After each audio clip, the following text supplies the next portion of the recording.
vers une amélioration de l'impact environnemental de l'alimentation, utopie, réalité, on en parle ici même à la tribune de Cial TV. Bonjour mesdames et messieurs les experts. Alors à la tribune justement, Fanny de Mathieu, bonjour. Vous êtes chef d'unité en charge de de la consommation responsable au sein de l'UNEP, United Nations Environment Programme. L'ai-je bien dit? Eh bien vous me corrigerez dans quelques instants. Elisabeth Laville, vous êtes désormais un pilier de nos émissions. Chaque jour, nous avons la chance de vous avoir à la tribune. Vous êtes fondateur et chief entrepreneur au sein du cabinet Utopie. Merci pour votre retour d'expérience. Christian Rémessy, bonjour. Vous êtes nutritionniste, ex-directeur de l'INRA, auteur, donc vous nous parlerez peut-être de vos ouvrages. Lucas Leprévost, bonjour. Vous êtes chargé de projet développement durable au sein de Tribala. Bonjour. Et Nathalie, justement, voilà. Et Nathalie Berriot qui nous rejoint actuellement à la tribune. Vous êtes présidente du groupe de travail information environnementale au sein de l'ANIA. Bonjour à vous tous. Merci d'avoir accepté donc de témoigner. On va commencer, comme à l'accoutumée, devrais-je dire, avec vous, Elisabeth Laville. Alors, votre expertise en développement durable n'est plus à démontrer. On parle d'utopie, on parle de réalité sur notre sujet du jour. Oui, alors l'impact environnemental de l'alimentation, c'est un gros sujet et c'est un sujet qui monte. C'est-à-dire que pendant longtemps, on en parlait l'autre jour, les industriels, le secteur alimentaire disaient mais nous, on n'a pas beaucoup d'impact en termes de développement durable par rapport à l'industrie chimique, etc. On sait aujourd'hui que si on regarde les impacts tout au long du cycle de vie des aliments et de l'alimentation, ce n'est pas tout à fait le cas, que l'alimentation est responsable d'un tiers des émissions de gaz à effet de serre. Alors ça concerne à la fois la production, tout ce qu'il faut pour produire, j'en sais rien, cultiver du soja en Amérique latine pour nourrir du bétail qui va rester dans des entrepôts chauffés, éclairés 24/24, etc. Le transport des aliments, 30% des émissions de gaz à effet de serre, c'est colossal. Plus de 70% des consommations d'eau, c'est colossal aussi. Donc on a aujourd'hui des chiffres qu'on n'avait peut-être pas il y a quelques années, ou en tout cas qu'on ne regardait pas. Complet, exactement, qu'on ne regardait pas avec le même sujet. Hier, on parlait du gaspillage alimentaire. On sait qu'en plus, cette alimentation qui est consommatrice de ressources, on jette en gros 30% de ce qu'on produit sans l'avoir consommé. Donc là encore, c'est des ressources, c'est un quart de la consommation mondiale d'eau et consommée pour des aliments qui ne seront pas mangés. Donc, préoccupation environnementale, prise de conscience et difficulté de nier le problème finalement. Oui, et puis globalement, une alimentation qui historiquement, on va dire, dans les temps ancestraux, reposait sur l'énergie du soleil et l'énergie des hommes, qui poussaient les charrues, étaient un peu des animaux, et aujourd'hui qui repose principalement sur l'énergie du pétrole, et j'ai envie de dire de plus en plus. On sait qu'il faut aujourd'hui, par exemple, 10 calories pétrole pour produire 1 calorie alimentaire. Alors, c'est à peu près 5 fois plus que ce qu'il fallait dans les années 40. Donc, en plus, il y a eu une espèce d'accélération de cet impact. Et aujourd'hui, on a, y compris dans les politiques publiques, en France, par exemple, avec le ministère de l'Alimentation, le Programme national pour l'alimentation, mais aussi en Angleterre, en Suède, etc., des gouvernements qui disent « Oh là, mais en fait, on ne s'est pas vraiment occupé de ce sujet-là sur le volet environnemental. Et pourtant, il faut qu'on s'en occupe parce que c'est prioritaire. C'est un levier d'action quotidien pour tout un chacun. C'est-à-dire que autant le changement climatique, les gens ont l'impression de ne pas avoir beaucoup d'impact individuel sur le sujet. Et pourtant, aujourd'hui, on sait que si vous voulez avoir un impact sur le changement climatique, il vaut mieux diviser par 2 votre consommation de viande rouge que diviser par 2 votre utilisation de votre voiture, par exemple. Donc c'est une façon pour chacun d'agir au quotidien sur des problématiques planétaires assez simples. Et en plus, ça a un impact aussi sur la santé qui souvent va dans le même sens. Donc, bon voilà. Pour moi, bon pour la planète, ce serait un petit peu le résumé de votre prise de parole. Merci déjà pour lancer le débat. Alors, je me retourne vers vous, Christian Rémessy, bonjour. Donc, alors, on a eu des chiffres, des éléments également qui campent un petit peu le débat. Votre regard est notamment celui d'un scientifique. Oui, moi je suis nutritionniste. J'ai passé toute ma vie à étudier les relations entre alimentation et santé. L'alimentation durable, ça vous parle, clairement? Ça me parle parce que je me suis rendu compte que finalement, premièrement, si on faisait seulement des recommandations nutritionnelles sans s'occuper en amont d'alimentation durable, on était un petit peu à côté de la plaque. Et puis surtout, en analysant les choses, je me suis rendu compte que les mêmes recommandations pouvaient être faites pour une nutrition préventive que pour le développement d'une alimentation durable. Donc c'est tout à fait intéressant et important, et ce message n'est pas réellement diffusé auprès du public. Donc nous avons une alimentation qui peut être bonne pour la santé de l'homme et pour celle de la planète. Alors, un des points les plus importants, bien sûr, c'est le pourcentage des calories d'origine animale et végétale. On sait qu'actuellement, on consomme trop de produits animaux, plus de 30% des calories d'origine animale, et ça a un coût écologique considérable. Parce que pour nourrir ces animaux, il nous faut des céréales. Ces céréales, on les produit avec des engrais, avec des pesticides, avec de l'énergie fossile. Donc, simplement en réduisant de façon, intelligente la part des calories animales, on améliorerait à la fois la santé publique et en même temps, on aurait des effets extrêmement bénéfiques sur l'environnement. Seulement, la politique à suivre ne concerne pas seulement le pourcentage des calories animales et végétales. Il faut aussi se préoccuper des modes de transformation alimentaire. On a actuellement non seulement des modes de transformation alimentaire qui génèrent beaucoup trop de déchets, mais surtout qui, dévalorisent les aliments, font perdre de la valeur nutritionnelle aux aliments.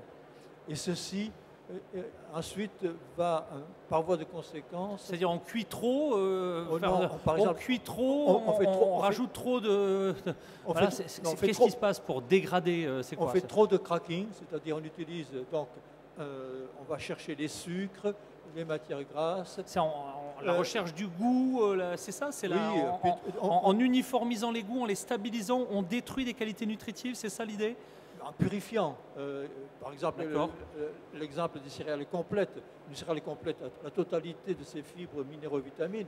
Et lorsqu'on passe à une farine purifiée, on perd les 3/4 des minéraux et des vitamines. D'une façon générale, l'industrie a trop, utilisé des ingrédients énergétiques et finalement... Alors, je ne sais pas si tout le monde sera d'accord autour de la table. Enfin, en tout cas, effectivement... Si, ça fait partie du système. Il est évident qu'il y a... Ça fait partie du système, ça fait partie de la protection nécessaire du... C'est quoi c'est du conformisme industriel? C'était vraiment pour des raisons de santé? C'est quoi la raison, d'après vous? Le point de vue du scientifique. La raison, c'était beaucoup plus facile d'assembler des ingrédients énergétiques plutôt que de formuler des produits alimentaires avec des aliments relativement complexes et naturels. Et or, si on parle de développement durable... La stabilité de la nature n'étant pas plus difficile à canaliser que celle d'un process industriel. Voilà. D'accord. Ok. Très bien, ça permet de rentrer un petit peu dans le sujet. Alors, je crois que chacun d'entre vous a prévu un petit peu une présentation initiale. Ceci étant, à ce stade, peut-être certains d'entre vous veulent réagir. Label, affichage environnemental, par rapport à tout ça, ces spécificités, l'état de l'art, est-ce que quelqu'un veut déjà réagir ou témoigner? Nathalie Berriot. Oui, en tant que réagir, donc en tant que responsable de cette commission à l'ANIA. Donc à l'ANIA, on a travaillé sur les aspects de développement durable depuis quelques années et plus particulièrement sur les aspects d'empreinte environnementale des produits. Donc dans le cadre du Grenelle 2, dès 2009, on a lancé avec la FCD et avec le support de l'ADEME une première expérimentation pour voir comment est-ce qu'on pouvait mesurer l'impact environnemental des produits. Et ensuite, en tant qu'ANIA, pas directement, mais au travers soit des entreprises individuellement, comme Nestlé, l'entreprise à laquelle j'appartiens, ou via des fédérations professionnelles, on a participé donc à l'expérimentation environnementale, qui a commencé le 1er juillet 2011 et qui s'est terminée le 31 août. Donc ce qui est assez remarquable, c'est que le secteur alimentaire est quand même le secteur qui a globalement le plus participé, puisqu'on a quand même 60 entreprises sur 150 qui étaient du secteur alimentaire. L'intérêt de cette expérimentation, c'était de voir comment est-ce qu'on pouvait communiquer sur l'impact environnemental de nos produits et quelles étaient les difficultés. Parce que les gaz à effet de serre, tout ce qui est l'impact CO2, on le mesure depuis plusieurs années. Il y a un certain nombre d'analyses de cycle de vie qui ont été faites. En empreinte écolo, on est à peu près bon. L'empreinte, c'est pas que l'empreinte écolo, justement, l'empreinte environnementale d'un produit, pour qu'elle soit complète, ça ne peut pas être que le CO2. Et ça, c'était un point sur lequel on était d'accord avec le ministère de l'Environnement. Voilà. Donc ça, c'était une première chose. Ça, on sait à peu près, je dirais à peu près la mesurer. Quand on passe aux autres critères, l'eau, ça devient déjà beaucoup plus compliqué parce qu'il y a des aspects de qualité de l'eau, comme l'eutrophisation, l'acidification, etc. Et il y a aussi des aspects de consommation d'eau. Et là, comme l'indiquait Madame Laville, il y a une forte consommation d'eau qui est utilisée notamment par l'agriculture. Et donc, quand on parle d'analyse tout au long du cycle de vie des produits, ça veut dire qu'il faut être capable de mesurer la consommation d'eau tout au long de la chaîne alimentaire. Alors, on sait le faire évidemment dans nos usines. Après, l'avoir pour toutes les matières premières qu'on utilise, c'est déjà un peu plus compliqué. Et enfin, il y a encore un dernier aspect qui est celui de la biodiversité. Donc là, pour le moment, il n'y a pas de méthode. Donc le ministère de l'Environnement travaille là-dessus. L'ANIA travaille également sur ce domaine-là. Alors certaines entreprises ont utilisé des méthodes qui ne sont que partielles et qui sont quantitatives, mais la plupart des entreprises ont plutôt utilisé des aspects qualitatifs. Donc on est rentré dans cette approche au niveau, je dirais, de l'industrie alimentaire, mais c'est complexe et on n'est qu'au début de cette démarche. Merci en tout cas pour cette réaction. Alors, Elisabeth Laville avec un premier regard, Christian Rémessy avec un point de vue scientifique, Lucas Provost, bonjour, rapprochez-vous du micro. Alors, les entreprises, elles aussi, sont fortement engagées dans le développement durable. Expliquez-nous un petit peu avec votre regard les études sur l'impact des aliments, aliment par aliment, si je puis dire. Bonjour, donc je travaille pour Tribal Loyal qui en fait commercialise les marques Vrai et Sojason qui sont un peu plus connues puisque c'est des desserts ou biologiques ou de protéines végétales, comme on en parlait tout à l'heure. On a participé à l'affichage environnemental et c'est vrai que ça nous donne la chance d'avoir un point de vue, le point de vue interne en fait et cette recherche d'information pour mieux comprendre son impact et pour la réduire. Et la capacité d'action qu'il y a derrière. Alors c'est vrai que quand on calcule l'impact sur tout ce qu'on a dit, aussi bien l'eau que la biodiversité, même s'il n'y a pas d'indicateur, mais quand on commence à y réfléchir, ou encore le carbone, on se rend compte qu'il est possible à toutes les étapes de réduire nos impacts. De réduire parfois fortement. Voilà, parfois fortement, mais toujours avec un seuil incompressible. On ne peut pas vivre, on ne peut pas s'imaginer produire des produits, même à plus petite échelle, sans avoir un impact. Le bio, le plus pur, sans impact, ça n'existe pas. Le bio a un impact comme le reste. Comme les autres modes de production. Après, la question est quel niveau de concentration, comment ça détériore en fait des services d'écosystème. Des intrants, etc. est à part, mais en termes de consommation, bio ne veut pas forcément dire, donc si j'ai bien compris, moins d'impact. Les impacts ne sont pas produits d'une... Je pose la question très naïvement, je ne sais pas. Mais quand on parle de développement durable, et notamment d'environnement, on parle en fait de la capacité d'une société à vivre sur un système naturel. Alors, le bio a la prétention d'être capable de vivre sur système naturel parce qu'il est en fait plus en accord, plus en harmonie ou en symbiose avec les systèmes, les écosystèmes qui sont sur la production. D'accord. Ok, ouais. Très bien. Donc, alors, dans cette analyse, donc vous avez un retour d'expérience, semble-t-il. Voilà. Donc, trois grands constats, en fait. Le premier, c'est qu'on a un manque d'information et de recherche qui est encore flagrant. On n'est qu'au début. C'est ça. Quand on parle d'utopie ou de réalité, finalement, la réalité pourrait être peut-être plus opérationnelle si les référentiels étaient existants déjà, reconnus, partagés. On est au début, vraiment, vous parliez de l'eau, par exemple, on est au début de certains référentiels. C'est ça, il faut se mettre d'accord sur les méthodes qui nous permettent de nous comparer, par exemple, mais il faut aussi avancer sur la connaissance, parce qu'il y a encore beaucoup de choses qu'on ne connaît pas. L'environnement, c'est quand même quelque chose de très complexe, avec beaucoup d'interrelations. Mais on sait en tout cas qu'il n'y a pas de seuil compressible. Enfin, il y a un seuil plutôt incompressible où on ne pourra pas aller au-delà. Et ensuite, c'est vraiment les choix de consommation qui interviennent. C'est-à-dire que demain, si on sait quel est le minimum d'impact qu'on peut avoir, les entreprises, ça sera leur mission, mais c'est là où se limite leur responsabilité d'une certaine manière, puisque ensuite c'est le choix du consommateur qui déterminera l'impact final de la consommation. Très naïvement, je ne sais pas, moi, parlons effectivement de l'agriculture, enfin des légumes tout simplement, l'impact du goutte à goutte versus l'arrosage massif, ça aujourd'hui, dont vous êtes en train de nous expliquer, qu'on ne sait pas encore en tout cas le quantifier, le labelliser. J'imagine que si, mais on en est où? Ça bloque où, très concrètement? Enfin, je pose la question à tous, mais allez-y, vous avez le micro, Lucas, gardez-le, je dirais. L'impact du goutte à goutte, il serait relativement simple à calculer À partir du moment où on le prend effectivement, on le calcule avec la même méthode, tout simplement, les mêmes formules qu'on calculerait de l'arrosage massif, voire avec un avion, si vous voulez prendre des gros extrêmes. Oui, parce que en Canadair, en arrosage par Canadair. Maintenant, il y a des dynamiques qui sont beaucoup plus complexes. Je vais vous prendre un exemple. Le stockage de carbone.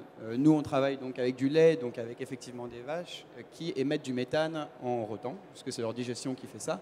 Et le méthane est un gros vecteur de gaz à effet de serre. Mais aussi sur les prairies que les vaches, notamment en agriculture biologique, broutent, il y a une capture de carbone qui se fait, ce qui fait que l'impact n'est pas aussi fort, voire qu'il est très compensé en fait par ce mode d'alimentation. Donc, il y a beaucoup de choses dont on sait l'existence qualitative, mais on a encore beaucoup de difficultés à quantifier l'ensemble. D'accord. En gros, vous êtes en train de nous expliquer qu'on a souvent mesuré avec des énormes... Enfin, je ne sais pas si le scientifique pourrait peut-être étayer cette analyse, mais c'est encore très grossier tout ça, si j'ai bien compris, dans certains domaines. Est-ce que tout le monde est d'accord Nathalie Berriot? Oui. Je pense qu'on a commencé à mesurer. La principale mesure qu'on a prise sur ce domaine-là, c'est l'analyse de cycle de vie. Donc, on va partir de la production agricole et on va aller jusqu'à la phase de consommation, d'utilisation du consommateur. Oui, ou de destruction. Oui. Ou même, par exemple, si vous avez des machines chez vous pour faire du café ou autre, rien que l'impact majeur, par exemple, qu'on a pu mesurer sur une machine à café, sur de consommation d'énergie, c'est effectivement si par exemple le consommateur va ou non éteindre sa machine à café. C'est pour ça qu'après on met en place maintenant industriel, s'il y a des machines, des systèmes où la machine s'éteint automatiquement. Après la veille de la télé, voilà, effectivement. Exactement. Donc ça montre qu'on a des choses qui sont vraiment toutes simples et ce qui est très important, c'est que toutes les phases du cycle de vie soient prises en compte et qu'après on puisse agir sur toutes les phases. On voit bien la phase agricole étant la plus importante pour les produits alimentaires. Il faut savoir que dans toutes les études qu'on a faites, ça représente entre 40 jusqu'à 90% sur certains produits d'une analyse de vie typique, je dirais typique CO2 par exemple. On est au cœur, du débat parce que quand on parle de...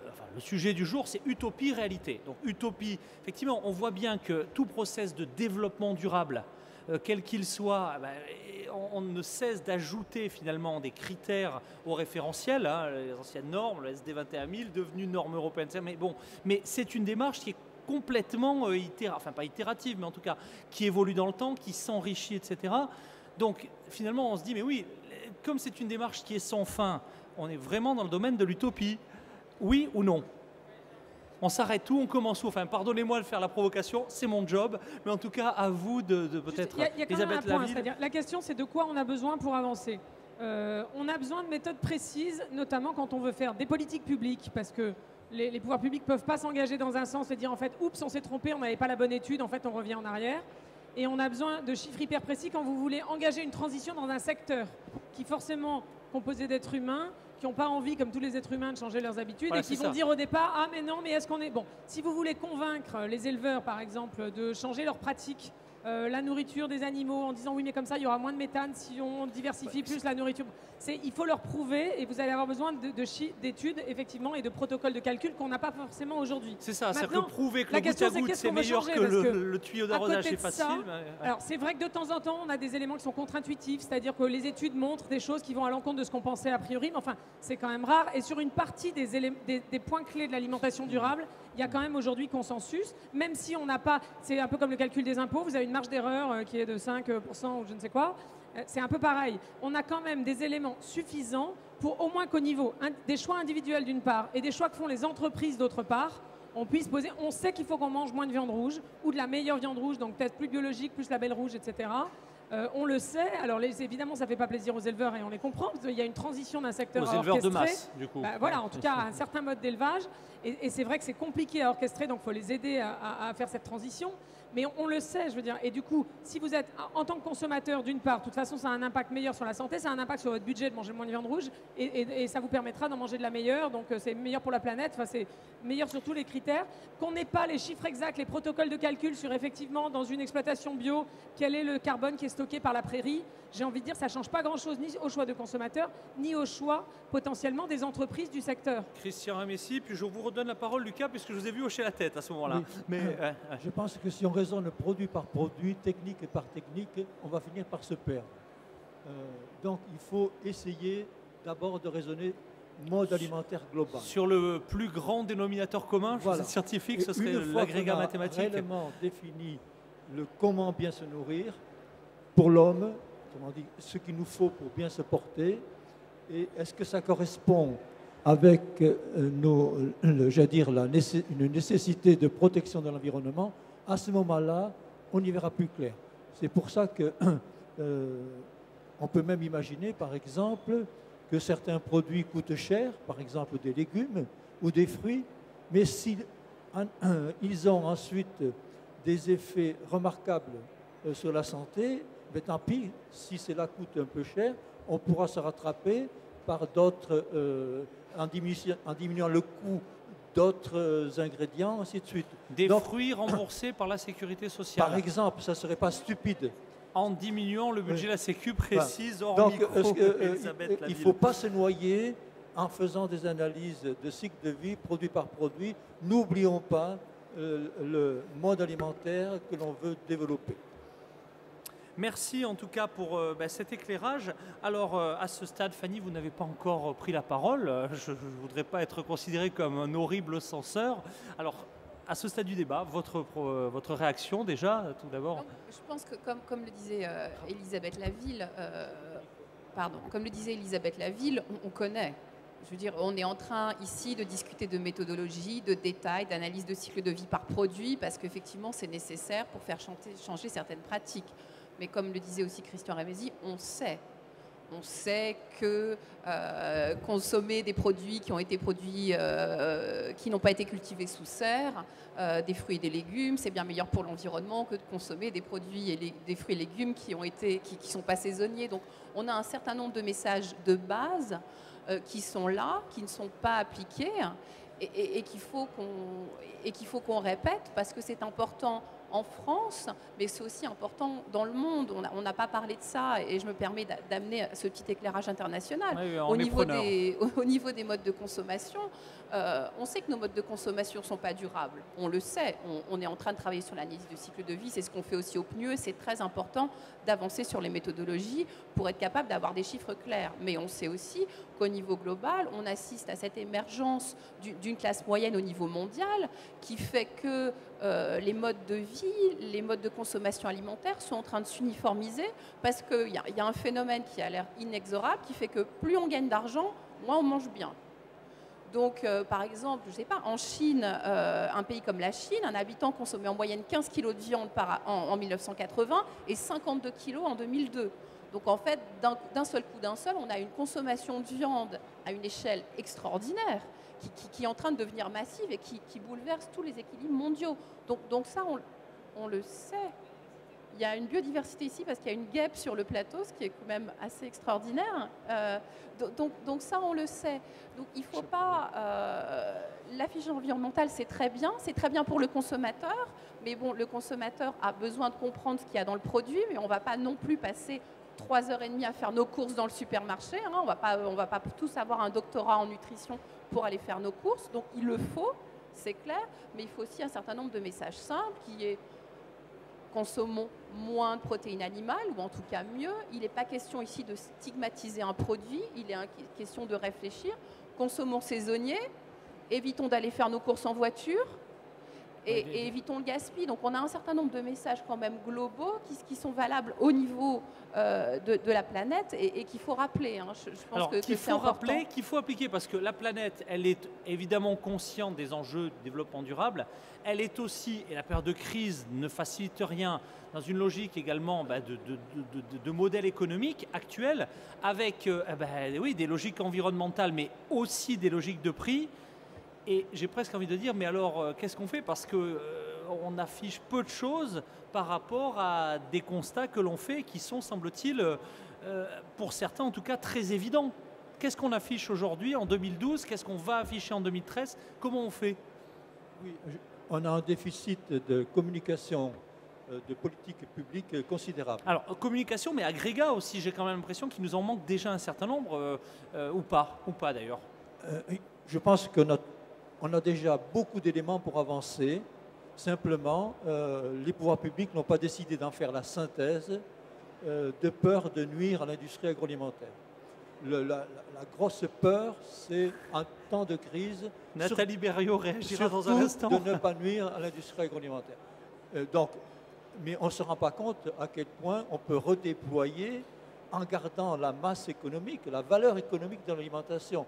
Donc c'est une peur qui n'est pas justifiée. Qui n'est pas justifiée. Nathalie Berriot, vous n'avez pas honte de faire autant peur à nos pouvoirs publics? Alors est-ce que c'est une réalité? Et non, effectivement, je pense qu'on ne peut pas, c'est un petit peu caricatural à mon avis, on ne peut pas opposer, je pense que ce n'est pas la bonne solution d'opposer l'industrie agroalimentaire et les pouvoirs publics. On sait tous, et je pense que l'industrie alimentaire comme les pouvoirs publics ont pris conscience de ces enjeux-là, que ce soit du gaspillage, que ce soit de l'équilibre nutritionnel des individus, que ce soit les process d'agriculture ultra intensive, de transformation. Je crois qu'on en est tous conscients. Et en plus, on sait tous que la matière agricole se raréfie, que ce soit même l'eau aussi va se raréfier. Et donc, nous, de toute façon, en tant qu'industrie agroalimentaire, notre intérêt bien compris, c'est de travailler sur ces sujets-là, ne serait-ce que pour des questions je dirais, économique, parce que les matières premières coûtent cher, il va falloir trouver d'autres moyens de production pour les économiser davantage, pour ne pas les gaspiller, pour, lorsqu'il y a des déchets, valoriser ces déchets. Et donc ça, toute l'industrie travaille là-dessus. Ces chantiers sont en cours. Ces chantiers sont en cours. Et on a différents chantiers à l'ANIA. Donc si on prend ça, on a un chantier sur, je disais, la biodiversité, on a un chantier sur le gaspillage, on a un chantier sur tout ce qui est système de production. Donc on travaille là-dessus. Bien sûr, c'est long et ça bouge lentement. Parce que comme je vous le dis, on est dans le cadre d'une filière. Donc nous, on bouge, mais il faut que les systèmes agricoles bougent eux aussi. Il faut que les modes de distribution bougent aussi. Et après, il faut que le consommateur prenne conscience. Parce que quand on dit l'évolution de la classe moyenne, je suis tout à fait d'accord à ce que vous dites, le consommer plus de viande, effectivement, notre rôle aussi en tant qu'industrie, c'est de répondre à la demande du consommateur. Donc il y a aussi, côté consommateur aussi, une prise de conscience à avoir sur quel type de consommation dois-je avoir pour avoir une consommation trop responsable. Et c'est là où nous, industriels, on pense qu'on a fait cette expérimentation sur l'information environnementale, mais on pense que ça n'aura de prise au niveau du consommateur que si aussi on lui apporte des gestes simples et malins pour que lui suive. Et on ne peut pas rester dans la théorie, sinon donc, là on reste dans l'utopie. Pas de position campée au niveau de l'association, des industriels, des pouvoirs publics donc, qui ne se bougent pas assez ou pas du tout. Est-ce qu'il y a des pays, alors je me retourne vers notre expert international, mais est-ce qu'il y a des pays où c'est mieux? Est-ce qu'en France, en Europe, aux États-Unis, sur la plaque Asie, on est pire? Expliquez-nous un peu où on en est. Est-ce qu'il y a quand même aujourd'hui une hésitation à être plus claire et peut-être du coup des réactions plus difficiles à contrôler de la part des consommateurs qui pour certains deviennent activistes? Je pense que c'est difficile de dire qu'il y a un pays qui est mieux qu'un autre. Je pense qu'on est vraiment dans des systèmes complexes entre les pouvoirs publics, les consommateurs et l'industrie agroalimentaire et les producteurs où en fait on a un petit peu tendance à tourner en rond. On sort une analyse de cycle de vie en disant c'est pas l'industrie, c'est le producteur. Le producteur dit ah ben non, en fait c'est le transport. Le consommateur dit moi je suis tout seul. Qu'est-ce que ça peut bien faire? Un renvoi d'ascenseur ou de la patate chaude? Non, c'est pas un renvoi d'ascenseur, c'est plus une espèce de système extrêmement complexe. On a des systèmes agroalimentaires qui sont d'une complexité extrême, hein, avec on connaît tous, en tout cas au niveau des experts, cette histoire du pot de yaourt à la fraise avec les fraises qui viennent de partout, le yaourt, le transport et tout ça avec une analyse de cycle de vie phénoménale, mais c'est que pour le yaourt à la fraise, donc le yaourt à la banane c'est différent, le lait, on a une telle variété de produits que c'est très difficile de comprendre. Ceci étant, on se rend bien compte qu'il y a aussi un rôle important des pouvoirs, que les pouvoirs publics peuvent jouer. Je pense que vous avez discuté de tout ce qui est gaspillage alimentaire hier ou avant-hier. On voit dans un pays comme le Royaume-Uni, je ne dis pas qu'ils sont arrivés à un résultat souhaitable, mais il y a une vraie prise de conscience qu'il y a une démarche à faire avec l'industrie agroalimentaire, avec la distribution et avec les consommateurs. Donc c'est quelque chose qui doit être tous azimuts. Ce n'est pas un message sur un produit, ce n'est pas un message sur un élément de la chaîne, c'est un message qui doit être global. Et à ce moment-là, on peut avoir du changement en fait. Alors, réaction Oui, je Christian maintiens. Rémézy. Nous avons un déficit d'information publique pour aller dans le bon sens. Par exemple, notre programme national nutrition santé fait une recommandation excessive sur les produits laitiers. Un produit laitier à chaque repas, c'est excessif. Ne pas en consommer ne serait pas bien non plus. Donc, Mais ça, c'est quand même étonnant. C'est et quoi? C'était du lobbying C'est c'était du lobbying, bien ou sûr que c'était à l'époque une certaine naïveté par rapport à des produits ou une méconnaissance ça a été fait par calcul ou ça a été fait peut-être par méconnaissance disons, à avec l'époque la complicité d'un certain nombre de scientifiques, ils ont poussé le bouchon un peu haut. Un peu loin. Mais dans quelques années, on va peut-être nous dire aussi que 5 fruits et légumes par jour, ça augmente la consommation de l'eau. Je me fais un peu l'avocat du diable, hein, vous l'avez compris, je fais un peu le provoque, c'est mon job. Mais oui. Pour certains aspects, par exemple, isoler les bâtiments, voilà, le message est passé. Mais, alors, mais on parle bien d'utopie ou de réalité Elisabeth Laville. Sur les aspects internationaux, il y a un point qu'il faut avoir en tête, c'est que si on prend un pays comme l'Angleterre, c'est pas étonnant. Les pays qui sont les plus en avance sont ceux qui sont aussi les plus en avance sur le développement durable. Et Christian parlait du bâtiment. L'Angleterre a globalement facile 5 ans d'avance sur ce que fait la France sur ces questions-là, développement durable en général. Et ça se retrouve sur l'alimentation où en plus, comme c'est une île, ils étaient un peu plus dépendants des importations. Donc ils ont un peu plus travaillé là-dessus. Mais si vous regardez la campagne qu'on est en train de lancer, qui est annoncée pour janvier, campagne gouvernementale de sensibilisation sur le gaspillage alimentaire, elle sera lancée en janvier 2013 en France. Elle date de 2005, la campagne anglaise du gouvernement britannique, Love Food Hate Waste. Donc, si vous voulez, sur tous ces sujets-là, il y a typiquement l'Angleterre, et c'est pas pour les placer, mais ils ont une politique alimentaire publique depuis bien plus longtemps que nous. Ils l'ont déclinée sur tous les sujets qui sont, 1, le gaspillage alimentaire, 2, l'approvisionnement local, etc., etc., les productions moins impactantes, bio, etc. Ils ont fait en sorte que les objectifs publics soient relayés par les collectivités, parce qu'on n'a pas parlé de l'aspect territorial, mais si vous voulez relocaliser l'agriculture, c'est évidemment un rapport avec les villes, les territoires, les régions, etc. Donc ça a été décliné dans les objectifs des territoires, dans les objectifs des entreprises et notamment de la distribution. Regardez ce que fait Marks & Spencer, Tesco, Sainsbury's, etc. Avec des engagements militants. Donc, pour le coup. Oui, et du coup, on a globalement un pays où tous les acteurs, alors ils ont moins d'agriculteurs et peut-être moins conservateurs que les nôtres, mais en tout cas, là, ils sont partis, les Scandinaves aussi pour partie, sur un chemin qui est clairement pas le nôtre aujourd'hui. Alors c'est vrai qu'il y a nous, on a peut-être plus de blocages. Un des blocages qui n'est pas spécifique à la France, c'est le cloisonnement, le raisonnement en silo. C'est-à-dire que le ministère de la Santé s'occupe de la santé, le ministère de l'Agriculture, jusqu'à il n'y a pas longtemps, s'occupait que d'agriculture et pas d'alimentation. Ça date de 2009 qu'on a réalisé qu'en fait, ce qu'on cultivait, on le mangeait. Mais il n'y a toujours pas, pour reprendre le point de Christian, l'industrie s'occupe de l'industrie. Et là, maintenant, on a un ministre délégué à l'agroalimentaire, ce qui est déjà nouveau. On n'a pas et le développement durable s'occupe du développement durable, qui a la perspective globale de dire finalement, le choix que je fais sur l'agriculture, il a un impact sur l'alimentation, il a un impact sur la politique de santé et le budget de la Sécu, ce que je vous expliquais tout à l'heure, et il va avoir aussi un impact sur la performance environnementale du pays. Bon, du coup, personne n'a cette vision transversale-là, ou en tout cas quelques personnes seulement, et ça ne suffit pas à entraîner une dynamique de changement. Et du coup, on a ce que Christian évoquait, c'est-à-dire des trucs complètement contradictoires. On a dans le PNNS des recommandations pour les cantines, sur les produits laitiers, la viande, etc., qui ne sont absolument pas en phase avec ce qu'il faudrait faire si on s'occupait aussi de santé et de développement durable. Tout le monde est d'accord à la tribune je ne sais pas, je vous vois. Alors peut-être continuons, enfin je vous laisse peut-être réagir effectivement, Lucas, peut-être par rapport à... On parlait des cantines, je sais que vous avez à ce niveau-là, je crois, du retour d'expérience. Ça va marcher. On a eu quelques projets aussi effectivement en restauration. Et quand on parlait justement de cette création d'informations et de ce qui tient du détail ou de ce qui tient effectivement de l'élément clé et simple à communiquer, moi je n'ai pas la même position effectivement sur la simplicité du message, parce que le message de bonne volonté, personne ne suit. Je vais vous prendre un exemple très simple. Quand on parle de passer au plus végétal, d'introduire plus de végétal dans les régimes, ne serait-ce que dans les restaurants d'entreprise. Je ne parle pas des cantines parce que je ne les connais pas en l'occurrence, mais des restaurants d'entreprise. Oui, on voit que les gens ne suivent pas forcément, même pour des repas qui seraient, sur lesquels un effort prix serait fait.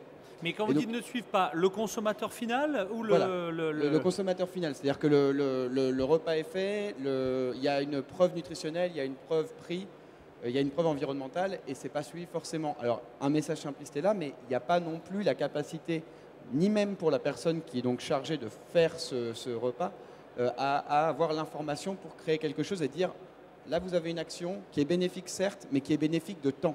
C'est-à-dire, votre action elle est significative. Aujourd'hui, il est très difficile de le faire parce qu'on est en manque d'informations là-dessus. Alors l'affichage environnemental, effectivement, le consommateur n'ira pas regarder chacun de ses produits. Mais demain, tous les professionnels, tous les gens qui sont capables de synthétiser ces informations pourront travailler sur cette information-là et apporter des preuves concrètes. Et alors, ça, c'est un gros enjeu. Alors justement, je vais vous passer la parole, mais il nous reste finalement pas énormément de temps, donc je vais vous laisser réagir par rapport au débat. Et puis, il faut vraiment qu'on parle des solutions pour l'avenir, pour conclure un peu ce débat. Qu'est-ce qu'on fait, mesdames et messieurs? Donc, réaction à ce qui vient d'être dit, et puis le tour de table de conclusion avec ce regard de qu'est-ce qu'il faut faire au plus vite, de manière opérationnelle, stratégique, mais pour avancer, passer de l'utopie à la réalité. Donc nous avons un retard d'allumage en matière de recommandations en alimentation durable. Profitons de ce retard pour faire de bonnes recommandations. Parce qu'en matière de nutrition, ce qui a réellement tout fichu en l'air, c'est la cacophonie des recommandations nutritionnelles. Et donc, il ne faudrait pas tomber dans les mêmes travers en matière de recommandations pour la protection de l'environnement et l'alimentation durable. Peut-être nous avons du retard, mais ce serait bien justement de mettre les choses au clair et de mobiliser... Transformer une contrainte en opportunité, enfin un retard en opportunité. De mobiliser les gens, parce que finalement, en particulier les enfants, ils sont davantage prêts à sauver la planète qu'à se sauver eux-mêmes. Eh ben, c'est un bel exemple et c'est une belle conclusion. Merci d'avoir participé. Alors, qu'est-ce qu'on fait? Tour de table, réaction tout d'abord, et puis effectivement, au catalogue des actions à mener, à conduire pour les mois, les années à venir. Nathalie Berriot. Je disais, la réaction, c'était bon. L'Angleterre, effectivement, est un exemple, mais je pense que ce n'est pas tout à fait comparable. Et l'Angleterre revient de très loin, que ce soit au plan nutritionnel ou que ce soit au plan du gaspillage, pour ne citer que ces deux-là. Moi, je pense que l'expérience qu'on a vécue au niveau de l'ANIA, dans le cadre de l'information environnementale, elle a montré quelque chose de très intéressant. C'est que finalement, les entreprises étaient prêtes à bouger. Et quand on rentre dans une démarche de progrès, donc certes, on n'a pas les méthodes, certes, il faut que les pouvoirs publics aident, constituent des bases de données pour que toutes les entreprises puissent y accéder. Il faut qu'on affine les méthodologies. Ça, on y va. Il faudrait y aller plus vite. Mais en même temps, ce qui est intéressant, c'est que c'est un effet boule de neige. Et on se rend compte que si on rentre dans une approche où les produits peuvent commencer à être comparés entre eux, à ce moment-là, on est dans une démarche d'amélioration. Si je prends un exemple, par exemple, d'une entreprise comme Nestlé, Nespresso a beaucoup travaillé sur l'empreinte environnementale de ses produits. Depuis qu'il a travaillé sur son empreinte CO2, par tout un tas d'effets sur le cycle de vie, elle a été divisée par 2. Et c'était un affichage volontaire. Mais à partir du moment où nous, on rend des données publiques et où on s'engage à les donner de manière publique, et il faut le faire ça peut être dans un cadre volontaire dans un premier temps, tant qu'on n'a pas des méthodologies standards, à ce moment-là, on est capable de rentrer dans une démarche de progrès. Et c'est ça qui est important, et il faut que cette discussion-là se fasse entre les acteurs, avec les différentes parties prenantes. Eh bien, une démarche de progrès à suivre, en espérant que les pouvoirs publics relaient, parce que des grandes annonces, c'est facile quand on est au gouvernement, mais une démarche vraiment comme ça itérative, on se la souhaite pour les mois et les années à venir. Et Elisabeth Laville, vous voulez conclure également? Sur les pistes, je pense que l'enjeu, c'est pas tellement le débat, c'est pas utopie ou réalité. Pour moi, c'est inertie ou réalité. C'est-à-dire que la question, c'est comment on accélère le rythme. Pour moi, il y a 4 points importants. Le premier, c'est le prix. C'est-à-dire que l'industrialisation de l'alimentation, l'objectif, c'était après la guerre, nourrir tout le monde, avoir les prix les plus bas, y compris sur la viande, etc. Aujourd'hui, on paye un prix trop bas pour la plupart de ce qu'on mange, et ce prix-là, il ne couvre pas le coût social, environnemental, etc. de ce qu'on mange. Certaines études disent, en gros, si on devait payer le coût pour la santé, pour l'environnement, etc., on paierait les produits alimentaires 2, 3, 4 fois plus cher. Du coup, le bio n'est pas compétitif, parce qu'il n'intègre pas ces éléments. L'absence d'externalité, oui, voilà. Donc ça, c'est le premier point. Et je pense qu'il va falloir, et notamment pour aider les industriels à faire cette transition, il faut aussi que nous, en tant que consommateurs, les pouvoirs publics, finalement. les pouvoirs publics dans les achats publics, on soit prêt à payer plus cher. Non, je ne sais pas, j'essaie de donner on soit prêt à payer plus cher. Ça existe pour les voitures, oui, pour l'industrie automobile. Oui, on n'est pas obligé d'aller taxer forcément, mais en tout cas, déjà que nous, en tant que consommateurs, que les collectivités, en tant qu'acheteurs, etc., on soit prêt à payer plus cher en se disant que ce qu'on achète, c'est aussi de la santé, etc., etc. Parce que sinon, on va à prix bas. Et si on continue à faire une course vers le low cost, c'est sûr que ce n'est pas jouable pour le coup de changer le truc. Deuxième point, c'est qu'il faut que les objectifs publics qui sont fixés, on s'y tienne et que quand on change de gouvernement, on maintienne, on respecte les objectifs qui ont été pris. Exemple, dans le Grenelle, on a pris un objectif de 20% de bio dans les cantines fin 2012. On n'y est pas du tout, on est à 7. Et, pardonnez-moi, mais tout le monde a l'air de s'en moquer éperdument. Deuxième sujet, il y avait un objectif de 6% de terres agricoles en bio à fin 2012. On n'y sera pas, on est à la moitié, sauf dans certaines régions, genre la Drôme, etc. Et tout le monde, ça a l'air de gêner personne. Et donc on prend d'autres objectifs sur autre chose.